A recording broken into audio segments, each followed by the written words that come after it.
So I'm just going to go with the question I want to ask first, since I have limited time, and that is, do you both feel there should be more male frontal nudity in American cinema? Definitely. Okay, good answer. Okay. Well, I know you had said that with American acting contracts that they're very specific in terms of what body parts will be shown, whereas in French cinema they're just more sort of relaxed about it. Well, you know, it's true that in France I've never signed a contract with any details on what was gonna be filmed or not. But it was very interesting working in the States that everything is so detailed, and so I guess it's just a different way of working. Sure, sure. Any thoughts, Taylor? Yeah, I mean, I love the idea that the lens in this film is being taken off of women specifically and swung onto men for a little while. I think that it's great.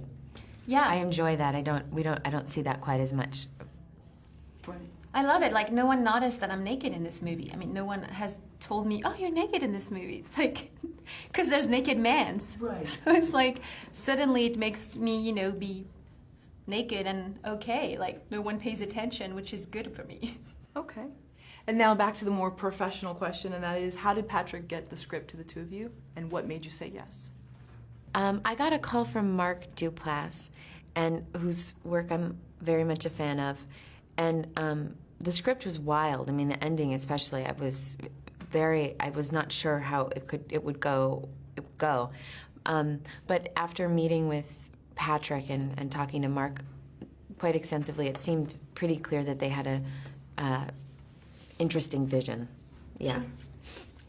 Yeah, I mean, Mark's also sent me the script, and I loved it. I thought it was so well written. I was like, this writer has a very, very long, career in front of him. And then I met the writer, who's actually the director, and I was convinced that I had to be in this movie. And, and I think I was right. It's funny stuff. Have Yeah. either of you ever said no to a role, and why? Yeah, there have been a few I feel so lucky every time I get offered anything. And I mean, I feel really fortunate for that. And I think, it's more about when the pieces surrounding, first of all, I mean, it has to be a story that's interesting, but it generally depends a lot on the director and the people that would be I agree. I'd be collaborating Yeah. with that kind of make or break whether it works. I could really work with some people without even reading anything,